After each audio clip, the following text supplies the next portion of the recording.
YouTube శ్రోతలకు ధన్యవాదాలు తెలియపరుస్తూ ఈరోజు భగవద్గీత 2వ అధ్యాయం సాంఖ్యయోగము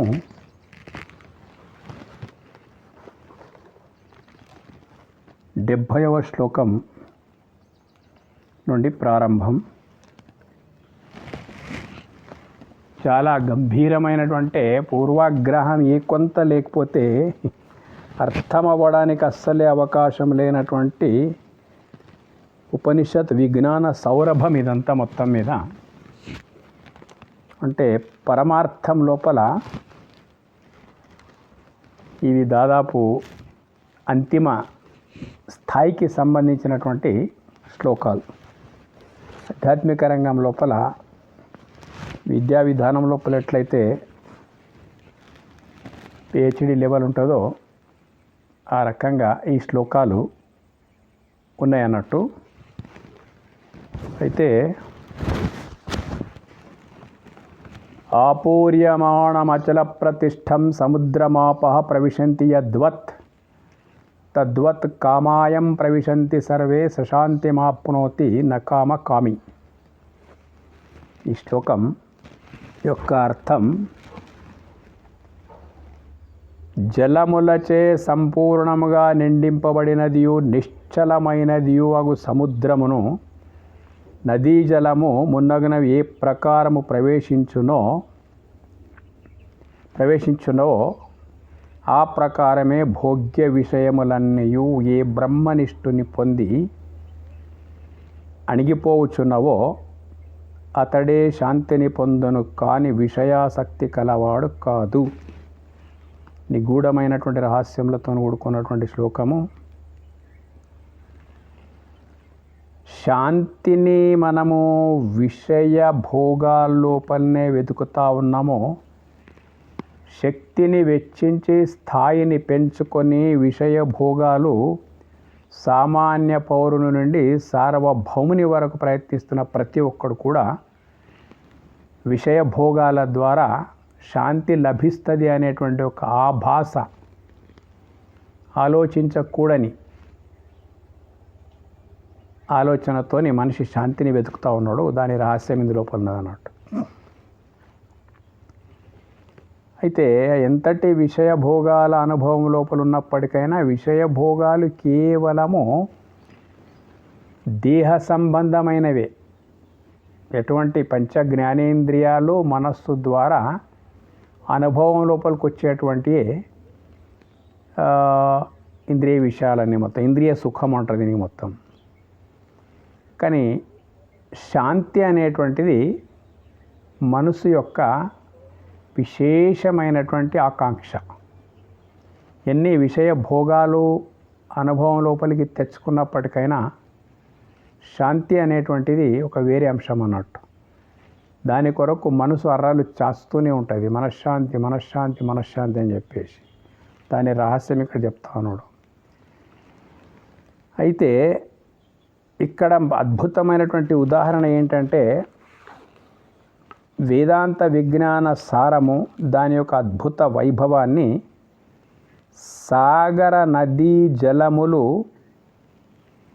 వీటికి సంబంధించినటువంటి ఉపమానంతో ప్రతి ఒక్కరూ కూడా గ్రహించుకునేటువంటి విధంగా ఇక్కడ ఈ వర్ణన ఉందన్నట్టు. ఇది ఇలాంటిదే 2వ అధ్యాయము 46వ శ్లోకం లోపల యావానర్థౌదప అనే సర్వత సంప్లుతోదకి అనే దగ్గర కూడా ఇలాంటిదే ఉంది.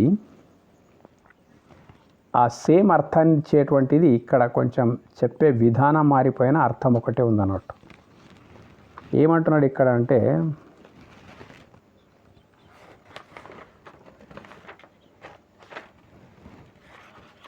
నదీ జలాలతో విషయ భోగాల యొక్క స్థాయిని వర్ణిస్తున్నాడు ఇక్కడ. నదీ జలాల మన విషయ భోగాల నదీ జలాల యొక్క స్థాయి ఎంత ఉంటుందో ఈ పోలికల ద్వారా మనం గ్రహించాలన్నట్టు. నదీ జలాలు వాటి యొక్క ప్రవాహం చలనముతో కూడుకొని ఉంటుంది. హెచ్చు తగ్గులు, ఒకసారి వర్షం బాగా పడితే హెచ్చిపోవచ్చు, తగ్గిపోవచ్చు. కొన్ని సందర్భాల లోపల ఎండిపోవచ్చు. కొన్ని నదులు ఎండకున్నా, కొన్ని నదులు మాత్రం నీరు తగ్గిపోయి ఉంటాయి అన్నట్టు, ఎండిపోవచ్చు, తిరిగి నిండిపోవచ్చు. ఒక్కొక్కసారి ఉధృతంగా ఉప్పొంగడం లాంటి అనేక వికారాలు నదీ జలాలకు ఉంటాయి అన్నట్టు. మార్పులతో ఇట్లుంటాయి నదులు. అలాంటివి ఇంద్రియ విషయ సంయోగంతో ఉద్భవించేటువంటి విషయ భోగానుభవం అన్నట్టు. ఇది మనకు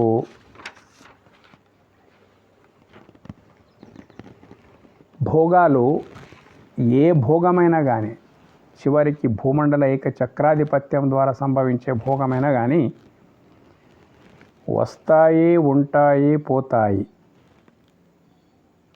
ఇంకొక విధంగా పోకున్న ఆస్తిపాస్తులు, సంతానం, ధనం, ధాన్యం, వస్తువాహనాలన్నీ దినదిన ప్రవర్ధమానం అవుచూ ఉన్న వాటి భోగంతో మనసు విముఖమై కొత్త కొత్త పోకడలను పోతూ ఉంటుందన్నట్టు. మనసు ఎట్లా పోతా ఉందంటే, ఎండమావులను చూసి ఒక జింక నీరని పరుగులు తీసి తీసి విసిగి వేసారి స్పృహ తప్పి పడిపోతుందో అట్లాగే ఎండమావులో జలభ్రాంతి ఎట్లా జింకకుంటుందో అట్లాగే మనిషి విషయ భోగాల లోపలనే మనసు పరిగిడి ఒక్కొక్కసారి అక్కడ ఏమీ లభించదన్నట్టు.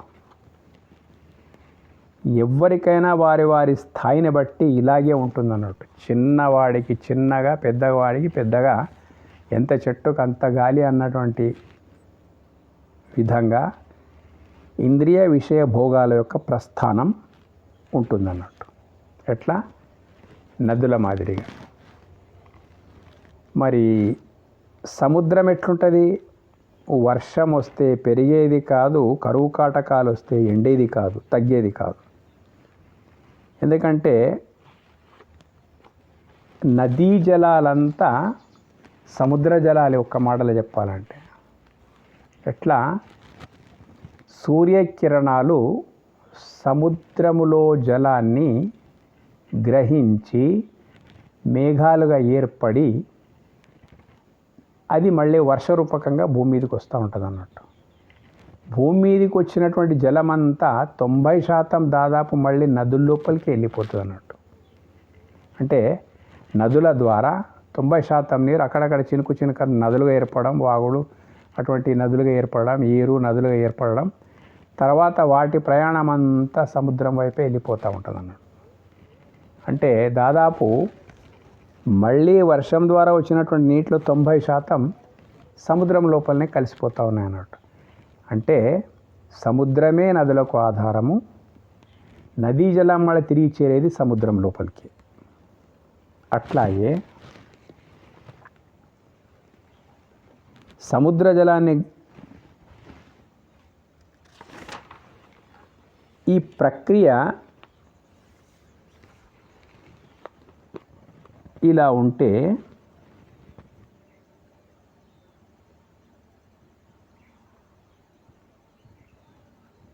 ప్రపంచ భోగాలు ఎన్నైనా అవి బ్రహ్మనిష్ట ముందు నిలదొక్కుకోలేవు. విషయానందమంతా బ్రహ్మానందంలో అంశమాత్రములే, క్షణికములే. బ్రహ్మానందము సాగర సమానము. అయితే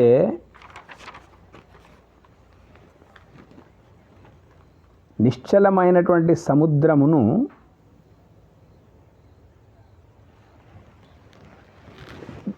లోపలికి ప్రవేశించినటువంటి నదులు ఏవైతున్నాయి కదా, అందులోపలనే ప్రవేశించిపోతున్నాయి అన్నట్టు. ఆ ప్రకారమే భోగ్య విషయములన్నీ, ప్రపంచ భోగ భాగ్యాలు విషయాలు ఏవైతున్నాయో అవి అన్నీ సముద్రం లోపలికి నదీ జలాలు చేరినట్టు ప్రపంచ భోగాలు ఎన్ని ఉన్నప్పటికైనా కానీ అవి నదీ జలంతో సమానం.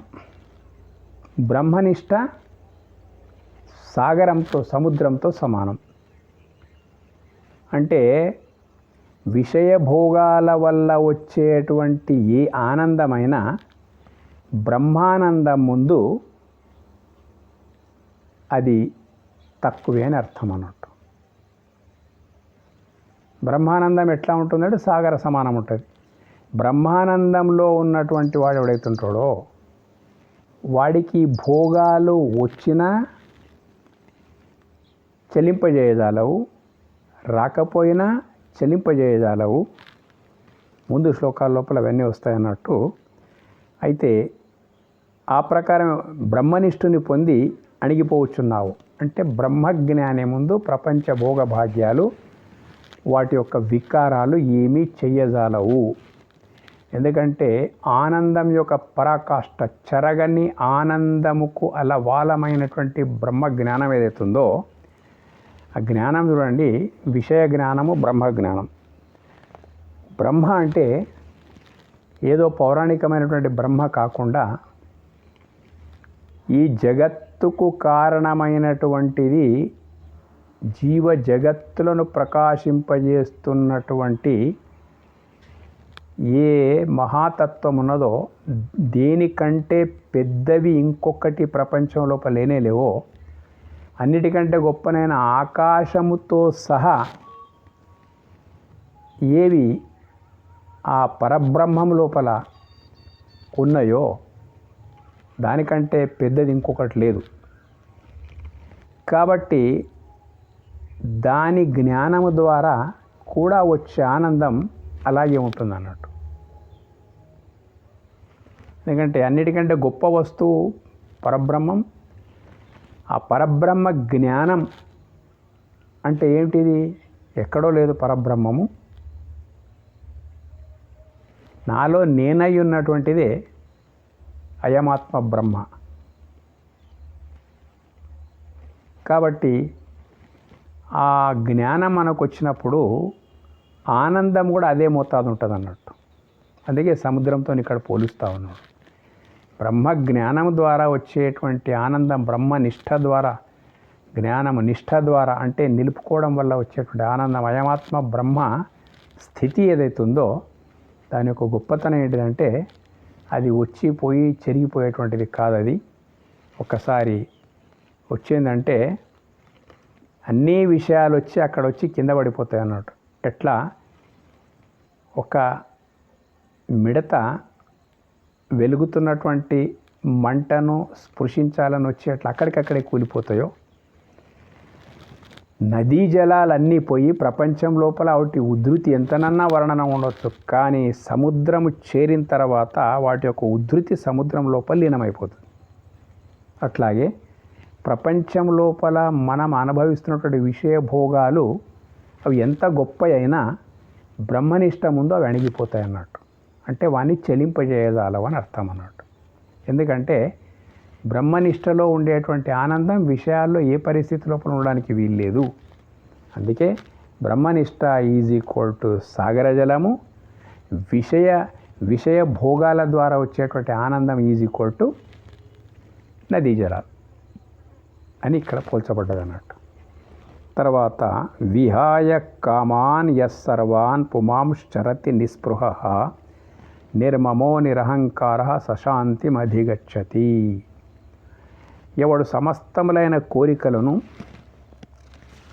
శబ్దాది విషయములను త్యజించి వాని యందు ఏమాత్రము ఆశ లేక అహంకార మమకార వర్జితుడై ప్రవర్తించునో అట్టివాడే శాంతిని పొందుచున్నాడు. ఇందులోపల కూడా శాంతి విషయం ఉన్నదన్నట్టు.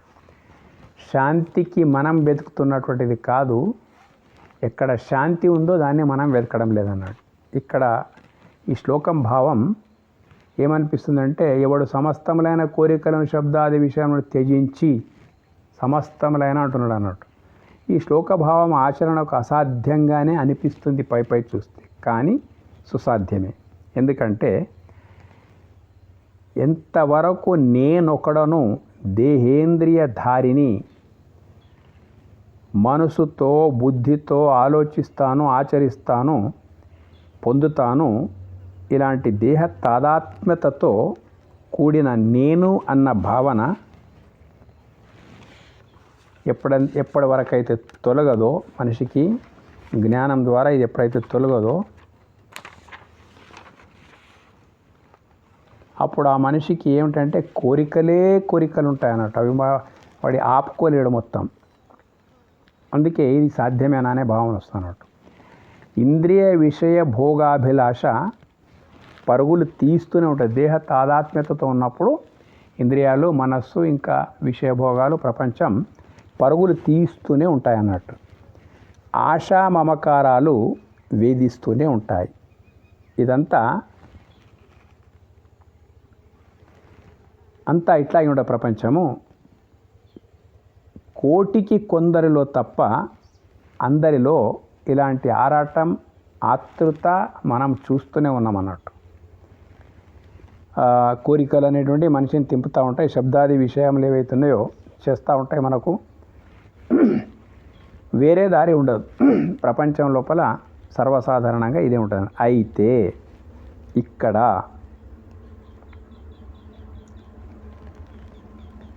అయమాత్మ బ్రహ్మభావమే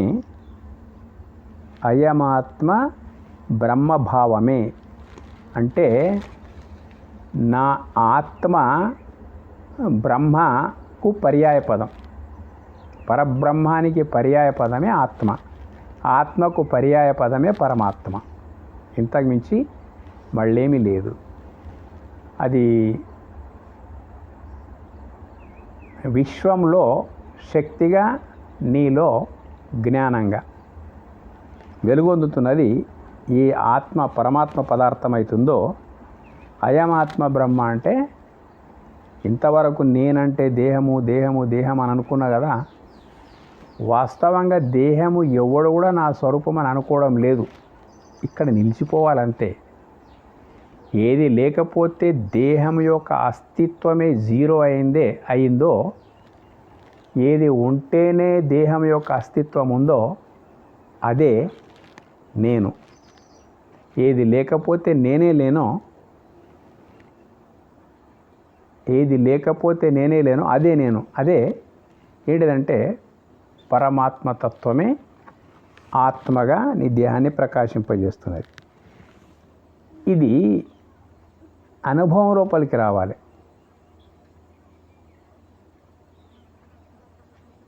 ఎట్లా అనుభవం లోపలికి రావాలంటే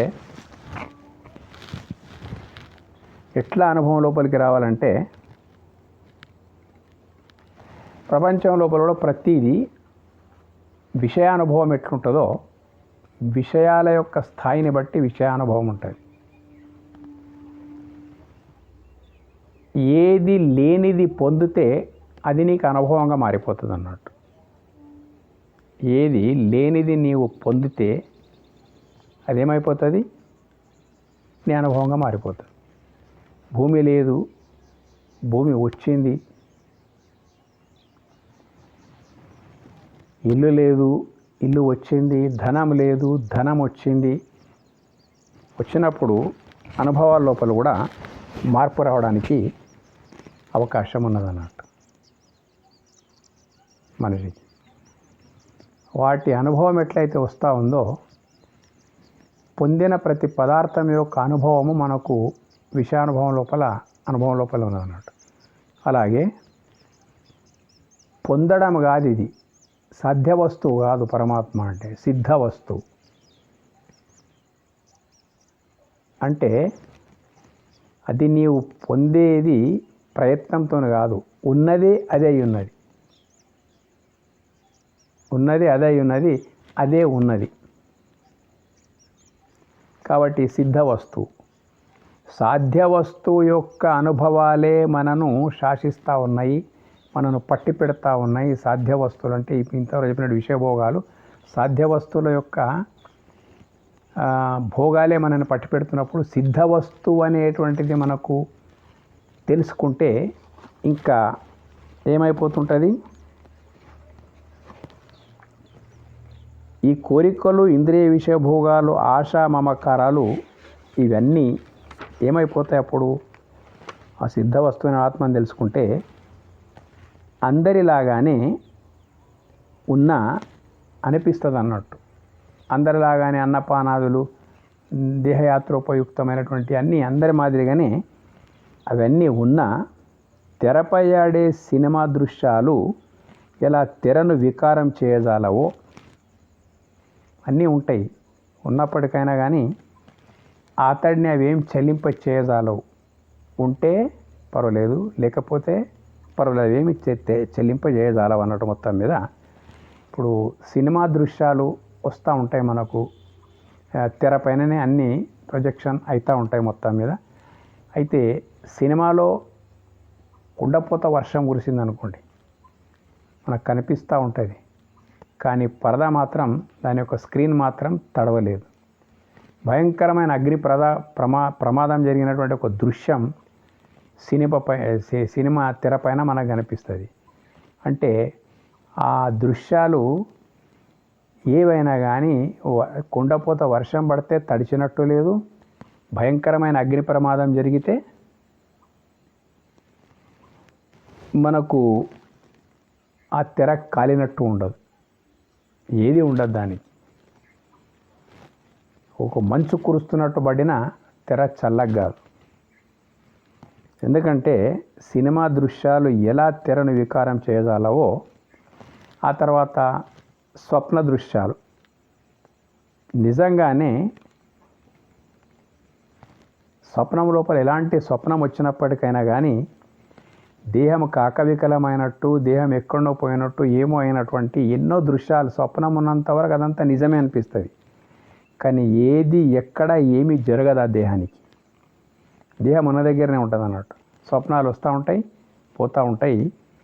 ఎట్లా నీకు నిజంగానే ఏమి చేయజాలవో అలాగే మనసు యొక్క చేష్టలు నిన్ను నీవెవరో తెలుసుకున్న తర్వాత ఆ జ్ఞానం ఏదైతున్నదో ఆ జ్ఞానస్థితి లోపల ఇవన్నీ నిన్ను ఏమీ చేయజాలే అన్నట్టు. సమస్తమైన కోరికలు ప్రారంభం.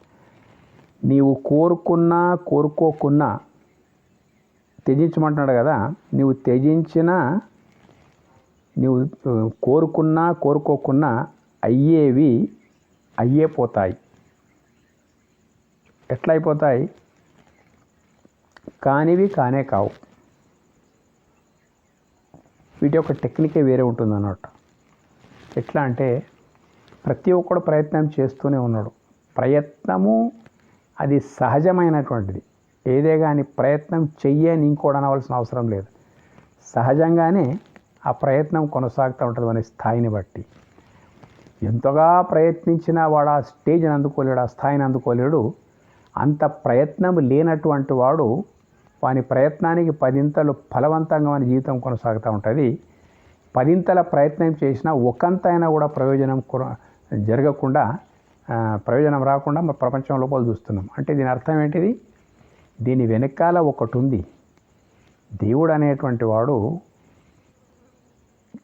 ఏమి ఇచ్చి ఏడిపిస్తాడో, ఏమి లాక్కొని నవ్విస్తాడో, ఇదంతా ఒక వేరే డివైన్ టెక్నాలజీ అన్నట్టు. మొత్తం మీద ఇవన్నీ తెలుసుకుంటాడు వాడు. తెలుసుకున్న తర్వాత కోరికలు వాడు పెట్టుకునేది ఏమున్నది? మొత్తం సృష్టి అనేటువంటిది మనం అప్లికేషన్ పెట్టుకోలేదు. నేను పుడతా అని అప్లికేషన్ పెట్టుకోలేదు. నేను చావకుండా ఉంటా అని అనుకుంటుంటే కూడా నువ్వు అప్లికేషన్ పెట్టుకోకుండా పుట్టినవు. నేను చావకుండా ఉంటా అంటే చచ్చి తీరుతావు అన్నట్టు. చావు పుట్టుకల మధ్య ఉన్నది. చావు మన చేతులు లేదు, పుట్టుక మన చేతిలో లేదు. ఈ రెండు మన చేతిలో లేనప్పుడు కొంచెం జ్ఞానంతో ఆలోచిస్తే ఈ మధ్య జీవితం కూడా మన చేతిలో లేదు. అది అనుకున్నట్లు ఉండొచ్చు, అనుకుని నెరవేరకపోవచ్చు. ఇదంతా ఈ దేహ తాదాత్మ్యతతో కూడుకొని ఇంద్రియ విషయాల మీద ఆధారపడ్డటువంటి వానికి సంబంధించిన అంశం అన్నట్టు. అతీంద్రియ స్థితికి వెళ్ళిపోయిన తర్వాత, అమనస్క స్థితికి వెళ్ళిపోయిన తర్వాత అక్కడ ఉండేది ఆత్మయే. కాబట్టి ఆ జ్ఞానం యొక్క శక్తి ఏ దాని నుంచి కూడా నీకు చెలింపజేయజాలదన్నట్టు. మళ్ళీ సమస్తమైన ఒక శబ్దాది విషయములను శబ్దాది విషయములు అంటే మనిషి నిరంతరము ఇంద్రియ విషయ సంయోగం వలన ఉద్భవించేటువంటి భోగాల కొరకు ఎదురు చూస్తూ ఉంటాడు అన్నట్టు. ఇక్కడ ఈ జ్ఞానస్థితికి వచ్చిన తర్వాత చూడండి ఎంత విచిత్రం అంటే, జ్ఞానస్థితి యొక్క వర్ణన పూర్వపు ఋషులు అణిమాది అష్టసిద్ధులతో కూడుకొని ఉన్నప్పటికైనా కానీ పూరిపాకల్లో ఉండి నదీ జలాలపై ఆధారపడి ఉండి పళ్ళు ఫలాల నుంచి భార్య పిల్లల సమేతంగా ఋష్యాశ్రమాల లోపల వాళ్ళు ఉండేటువంటి వాళ్ళు అన్నట్టు. అంటే వాళ్ళకు ఏ కోరికలు లేవు, ఏ విషయ భోగాలనేటువంటి ఆసక్తి వాళ్ళకు లేదు. ఎందుకు లేదంటే వాళ్ళు ఆ బ్రహ్మజ్ఞాన స్థితి లోపల ఉన్నటువంటి వాళ్ళు అన్నట్టు. వాళ్ళు ఏమీ కోరుకోకున్నా వాళ్ళ ఆనందానికి కారణం ఆత్మజ్ఞానం. ఆత్మజ్ఞానం యొక్క నిశ లోపలనే వాళ్ళు ఉండిపోయేటువంటి వాళ్ళు. ఓకే, మరి రాజులు రాజభోగాల మధ్యలో ఉంటుంది కావలసినటువంటి శబ్దాది విషయాలు ఏవైతే ఉన్నాయో వాటన్నిటినీ వాళ్ళు భోగించుకుంటూ ఉన్నప్పటికైనా కానీ శాంతికి ఎంతో దూరం ఉంటుంది. ఇక్కడ ఏమీ లేకున్నా ఆత్మజ్ఞాన ప్రకాశములో చెరగని శాంతి ఋషిమునులకు, సకల భోగ భాగ్యాల మధ్యలో ఉన్నప్పటికైనా అన్ని విషయభోగాలు అనుభవిస్తున్నప్పటికైనా కానీ వాటి యొక్క అంతిమ లక్ష్యం, భోగాల యొక్క అంతిమ లక్ష్యం ఏమిటంటే శాంతి లభిస్తుందేమో అని వాళ్ళు ఎదురుస్తూ ఉంటారు. కానీ అక్కడ లేదు. దేహ అవసరాలు తీర్చే మట్టుకే భోగభాగ్యాలు ఉంటాయి తప్ప శాంతికి భోగభాగ్యాల లోపల ఎలాంటి చోటు లేదు. శాంతి ఎప్పుడు దొరుకుతుంది అంటే ఏది నీవై ఉన్నావో దాని అనుభవం నీకున్నప్పుడు. నేను దేహమే అనుకుంటున్నావు కాబట్టి దేహ సంబంధమైనటువంటిది ఇట్లాగే ఉంటుంది. నేను ఆత్మ అనుకున్నప్పుడు నీకు కోరికలు ఉంటేమి లేకపోతేమి, కోరికల ద్వారా వస్తేమి పోతేమి, శబ్దాది విషయాలు ఉంటేమి ఉండకపోతే ఏమి, వాని అందు ఏమాత్రం ఆశ అనేటువంటిది ఉండదన్నట్టు. ఎందుకు ఆశ ఉండదంటే వానికి అది తెలుసు, ఎంత పొందినా వీటి లోపల శాంతి లేదు. కాబట్టి ఇవి శాంతి లేకపోతే వదులుకున్నా వస్తాయి. ఉండవలసిన భోగాలు ఏవైతే ఉన్నాయో కదా ప్రారంధం కొద్దీ వస్తూ ఉంటాయి, ఉంటా ఉంటాయి. అవి వచ్చినా పోయినా వాటి నుంచి వీనికి సంబంధం, శాంతికి సంబంధం ఏం లేదు. కాబట్టి అవన్నీ ఆశ మమకారం లేకుండా అహంకార మమకారాలు. అహంకారం అంటే నేను దేహం అనేటువంటిది, మమకారం అంటే నేను దేహం అన్నప్పుడు ఆ దేహం పైన మమకారము, దేహ సంబంధమైనటువంటి విషయ భోగాలపైన మమకారం ఉంటుంది అన్నట్టు. అహంకారం రెండు రకాలు ఉంటుంది. బద్ధమైన అహంకారము, దీనికి సాక్షిగా ఉండేటువంటిది శుద్ధమైన అహంకారం. ఈ బద్ధమైన అహంకారం ఒకసారి ఒక రకంగా ఉంటుంది, ఇంకోసారి ఇంకొక రకంగా ఉంటుంది, ఏమేమో ఉంటుంది అన్నట్టు. కానీ ఇది ఏ ఏ రకంగా ఉంటుంది అనేటువంటి స్థితిగతులకు సాక్షిగా ఇంకొకటి ఉన్నది అన్నట్టు. అది శుద్ధమైన అహంకారం. కాబట్టి బద్ధమైన అహంకారం అనేటువంటిది అవుతుందో మమకారం, దీంతో దేహ తాదాత్మ్యత ఉంటుంది. కాబట్టి దేహ సంబంధమైనటువంటి విషయభోగాల మీద మమకారం ఉంటుంది అన్నట్టు. ఈ రెండింటి నుంచి వర్జితుడై, ఎందుకు వర్జితుడైపోతాడు? గత శ్లోకం లోపల నదీ జలాలు సముద్రానికి వస్తే ఫరకబడేది లేదు, రాకుండా ఉంటే ఫరకబడేది లేదు. ఎందుకంటే జలం సముద్రం లోపల నిరంతరము సంతృష్టిగా ఎంత ఉండాలన్నంత సంతృప్తిగా జలం ఉంటుంది సముద్రంలో. అది తరిగేది కాదు, పెరిగేది కాదు. బ్రహ్మీ స్థితి కూడా అలాంటిదే. ఈ విషయభోగాలు వస్తే వద్దనేది లేదు, రాకపోతే కావాలనేది లేదు. ఇది నిత్యతృప్తో నిరాశ్రయ అంటే ఏ దాన్ని ఆశ్రయించకుండా నిరంతరం సంతృప్తిలో ఉండేటువంటి సత్తా బ్రహ్మజ్ఞానానికి ఉన్నది. అక్కడే చెరగని శాంతి అనేటువంటిది ఉన్నది. కాబట్టి అట్టివాడే శాంతిని పొందుచున్నాడు. కోరికలను త్యజించడం అంటే లభించినా లభించకపోయినా సమస్థితిలో ఉండడమే త్యజించడం అన్నట్టు. శబ్దాది విషయ భోగాలు అతీంద్రియ స్థితి లోపలికి పోయి ఆత్మానుభవాన్ని పొందుతున్నటువంటి వానికి శబ్దాది విషయ భోగాలు ఏ మాత్రలో ఉంటే ఏమి, ఏ మాత్రలో లేకపోతే ఏమి. ఋషాశ్రమాల లోపల మనం చూస్తే తెలుస్తుంది. ఈ బ్రహ్మీ స్థితి యొక్క వైభవాన్ని ఈ శ్లోకం లోపల వర్ణిస్తున్నాడు. ఇక్కడ ఇంకో శ్లోకం లోపల ఏషా బ్రాహ్మీ స్థితి పార్థ నైనాం ప్రాప్య విముహ్యతి స్థిత్వా స్యామంతకాలేపి బ్రహ్మ నిర్వాణం రుచ్యతి. ఇక్కడ ఏమంటున్నానంటే, నాయన అర్జున, ఇదంతయు బ్రహ్మ సంబంధమైన స్థితి. ఇంతవరకు ఏదైతే మనకు 2వ అధ్యాయం లోపల చెప్పాడో టాప్ టు బాటమ్, ఇదంతయు బ్రహ్మ సంబంధమైన స్థితి. ఇది విషయ సంబంధమైన స్థితి కాదు. విషయ సంబంధమైన స్థితి ఇంతవరకు చెప్పుకున్నాం. బ్రహ్మ సంబంధమైనటువంటి స్థితి. ఇట్టి బ్రహ్మీ స్థితిని పొందినవాడు అంటే బ్రహ్మజ్ఞానంతో నీకు వచ్చేటువంటి స్థితి ఏదైతున్నదో బ్రహ్మీ స్థితి. బ్రహ్మీ స్థితిని పొందినవాడు మరల ఎన్నటికీ మోహమును చెందనేరుడు. మార్పు లేనిది పరమాత్మతత్వము కాబట్టి దాని అనుభవము నీకైనప్పుడు, నీ ఆత్మానుభవం నీకైనప్పుడు ఇంకా మోహం అంటే ఆనందం కొరకు బయటి ప్రపంచం లోపల వెదికేటువంటిది ధారాపుత్ర క్షేత్ర కళత్ర ధన కనక వస్తు వాహనాల ఉంటాయి, ప్రాప్తం కొద్ది అవన్నీ ఉంటాయి. కానీ వాటి లోపల ఏదో ఉందనే మోహం లేదు. దేహం యొక్క అవసరాలు ఉన్నాయి, అవన్నీ వస్తూ ఉంటాయి పోతూ ఉంటాయి. కానీ సర్వస్వం ఇందు లోపలనే ఉంది అనేటువంటి మోహం లోపలనే అందరం కూరుకొని పోయి ఉన్నాం అన్నట్టు. అంతా ఇందు లోపల ఉన్నది కాబట్టే మోహించుదాం మనం. ఈ మోహం లోపలనే అంతా ఉందని చెప్పేసి ఏదైతే ఉంటుందో ఇక్కడ ఆ మోహం ఉండడానికి ఎందుకు అవకాశం లేదంటే, నిజమైనటువంటి ఆనందం యొక్క అడ్రస్ను దొరకబట్టుకున్న తర్వాత ఇంకా వేరే అటువంటిది ఏమి వానికి అటువంటి మోహం అనేటువంటిది ఉండదు, చెందనేరుడు. బ్రహ్మ సంబంధమైనటువంటి స్థితి, ఇది బ్రహ్మ జ్ఞానానికి సంబంధించినటువంటి స్థితి. దేహ తాదాత్మ్యత ఎప్పుడైతే ఉంటుందో అప్పటి వరకే మోహం అనేది మనిషిని పీడిస్తూ ఉంటుంది అన్నట్టు. ఈ అతీంద్రియ స్థితి లోపలికి వెళ్ళిపోయిన తర్వాత ఇంద్రియాతీతమైనటువంటి ఈ ఆత్మ ఉందో ఆ పరమాత్మ ఆత్మ అనేది నాలో నేనై ఉన్నది అన్నప్పుడు ఆ ఆనందమే వీడికి సరిపోతుంది. ఇంకా దేని గురించి మోహించవలసినటువంటి అవసరము వీనికి ఉండదన్నట్టు చందనేరుడు. ఇక చాలా ముఖ్యమైనటువంటి విషయం ఇక్కడ చెప్తున్నాడు. అంత్యకాలమునందు కూడా ఇట్టి స్థితి అందున్నవాడు బ్రహ్మానంద రూప మోక్షమును బడయుచున్నాడు. ఇంత మహోన్నతమైనటువంటి బ్రహ్మీ స్థితి, బ్రహ్మానంద సంబంధమైనటువంటి స్థితి, విషయానందము బ్రహ్మానందం. ప్రపంచం మొత్తము కషాయం చేస్తే అదంతా విషయానందం. బ్రహ్మానందం అంటే అది నువ్వు బయట ఎక్కడ వెతకవలసిన అవసరం లేదన్నట్టు.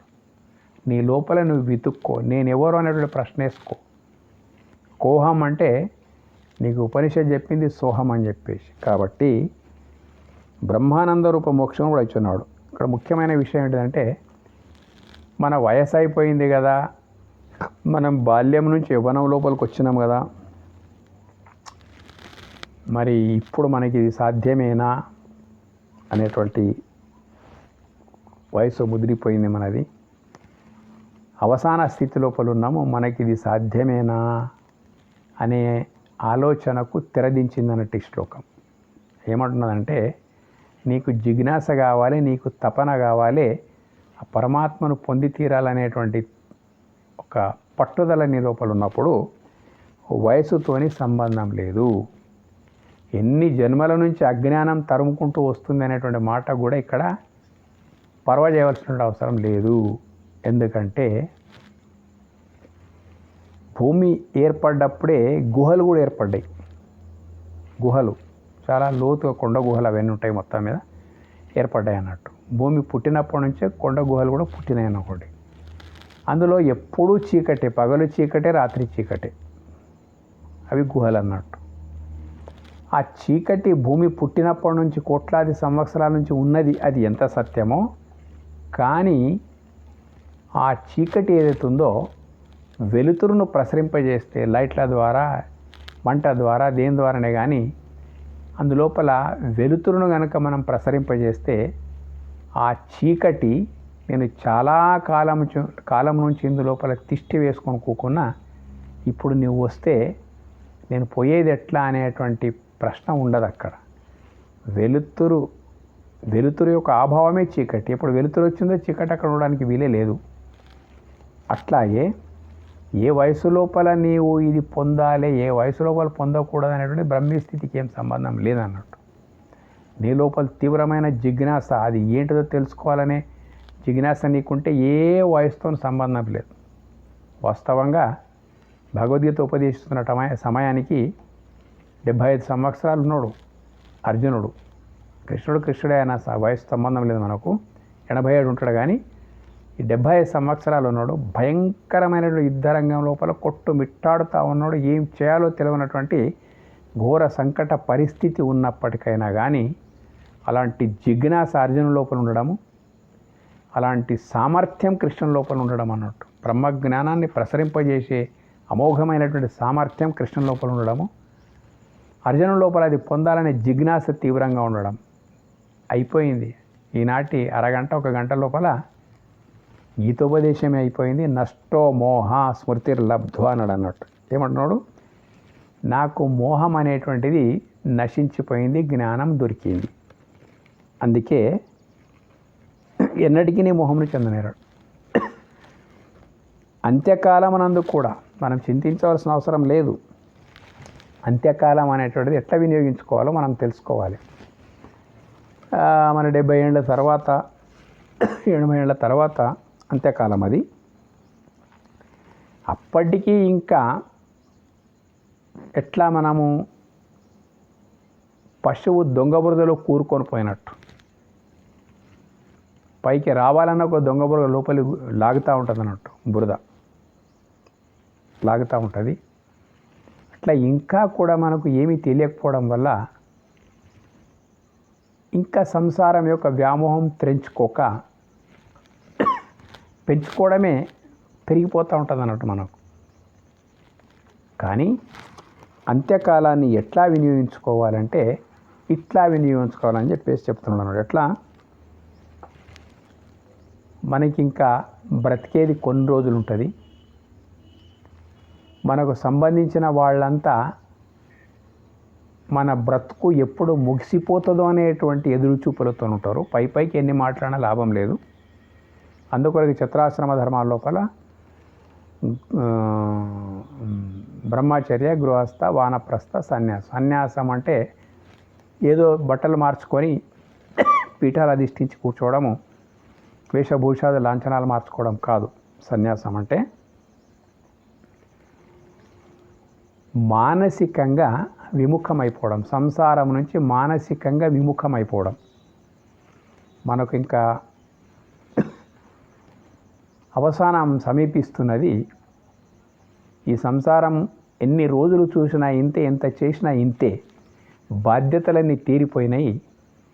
ఏ పని మనం చేయడానికి మనంత శక్తి లేదు, చేసే అవకాశం మన వాళ్ళు ఇవ్వరు. అంటే ఏది కూడా మనం సరిగ్గా చేయలేం. కాబట్టి ఆ టైం ఏదైతుందో, అవసాన కాలం ఏదైతున్నదో, బ్రహ్మజ్ఞానం కొరకు మనం అరలు చాచాలి. బ్రహ్మజ్ఞానం కొరకు మనం ప్రయత్నించి ఆ బ్రహ్మచింతన లోపలనే నిరంతరం మనం ఉంటే ప్రాణత్యాగం జరిగితే పునర్జన్మ రాహిత్యం, అంటే మళ్ళీ మాతృగర్భం లోపల జన్మించే ప్రసక్తి లేకుండా బ్రహ్మ సాయుధ్యాన్ని మనం పొందడానికి అవకాశం ఉంది. కాబట్టి అంత్యకాలం అనేటువంటిది అన్నీ తీరిపోయినవి ఉంటాయి. జ్ఞానం మనకుంటే చాలా అనువైనటువంటి కాలం అన్నట్టు మొత్తం మీద. ఏ ఇంద్రియ పటుత్వం ఉండదు, ఏ ఆసక్తి కూడా ఉండదు. అన్నీ శరీరం అనుభవించడానికి అయోగ్యమైన స్థితి లోపలికి వచ్చేస్తుంది. కాబట్టి అప్పుడు ఏకాగ్ర చిత్తంతో ఈ బ్రహ్మచింతన లోపల మనం పోయినామంటే తప్పకుండా పొందడానికి అవకాశం ఉన్నది. ఇంతటి అద్భుతమైన అవకాశంతో కూడినటువంటి బ్రహ్మ మార్గం ఏదైతుందో ఈ రకంగా మనకు అద్భుతమైన రీతి లోపల చెప్పబడతా ఉన్నది ఈ 3 శ్లోకాల లోపల. కాబట్టి తెలుసుకోవాలి. ఇదంతా ఒక ప్రొఫెషనల్ కోర్స్ అన్నట్టు, స్పిరిచువల్ ప్రొఫెషనల్ కోర్స్. బాగా జ్ఞాపకం ఉంచుకోండి. అంటే ఆధ్యాత్మికమైనటువంటి వృత్తి విద్య. అంటే ఆధ్యాత్మికమైన వృత్తి విద్య అంటే ఈ వృత్తులు వేరే. ఆధ్యాత్మికమయమైనటువంటి మనోవృత్తిని మార్చే విద్య. ఆధ్యాత్మిక వృత్తి విద్య అని వచ్చింది. మనోవృత్తి అనేటువంటిది విషయాల దిక్కుండేటువంటి మనసు యొక్క వృత్తి ఏదైతే ఉన్నదో ఆత్మవైపు మరల్చేటువంటి సామర్థ్యం ఉన్నటువంటి విద్యనే ఆధ్యాత్మిక స్వభావో అధ్యాత్మం ఉచ్యతే. ఏది నీవై ఉన్నావో ఆ భావములో నిన్ను స్థిరంగా నిలిపేటువంటి విద్య ఏదైతే ఉన్నదో ఇది ఆధ్యాత్మిక వృత్తి విద్య అనవచ్చు. వ్యవహారిక వృత్తి విద్యలు ఎట్లయితే ఉంటాయో వాటికంటే ఘనమైంది, సూక్ష్మమైంది, స్థూల బుద్ధికి అర్థం కానటువంటిది ఇది అన్నట్టు మొత్తం. ఉదాహరణకి ఒక ఆర్ట్స్ సబ్జెక్ట్ ఉన్నాడు, ఆర్ట్స్ సబ్జెక్ట్తో ఉన్నాడు. ఆ ఆర్ట్స్లో పీజీ చదువుతా ఉన్నాడు. వాటికి ఐఐటిలో బోధించేటువంటి ఫిజిక్స్ అర్థమవుతుందా? అర్థం కాదు, ఎందుకంటే సబ్జెక్ట్సే వేరే. ఈ ఆర్ట్స్ అనేటువంటిది ఇంట్లో కూర్చొని కూడా రాసి పాస్ కావచ్చు, కానీ ఐఐటిలో చెప్పేటువంటి సబ్జెక్ట్స్ ఏవైతున్నాయో ఇంట్లో కూర్చుంటే అయ్యేటువంటివి కావవి. అంతకన్నా సూక్ష్మమైంది ఆధ్యాత్మికమైనటువంటి. ఇది ఎప్పుడు సులభతరమైందంటే ఎప్పుడు నీ లోపల ప్రగాఢమైనటువంటి ముముక్షుత్వం ఉంటుందో అప్పుడు నీ కొరకు చాలా సులభమైపోతుంది. ఆ ముముక్షుత్వమే నీకు లేకపోతే బహిర్ముఖ దృష్టి ఉన్నటువంటి వానికి అంతర్ముఖమైనటువంటి ఆత్మజ్ఞానం, ఆత్మానుభవము అర్థం కావడానికి వీల్లేదు. కాబట్టి ఎవరు చూడరు, మీరు చూసినా అర్థం కావు. దాని కొరకు ఒక ప్రవేశం కావాలి. ఇవి ఇట్లాగే చెప్పవలసి వస్తుంది మేము. కాబట్టి మీకు నచ్చితే సబ్స్క్రైబ్ చేయండి. ధన్యవాదాలు.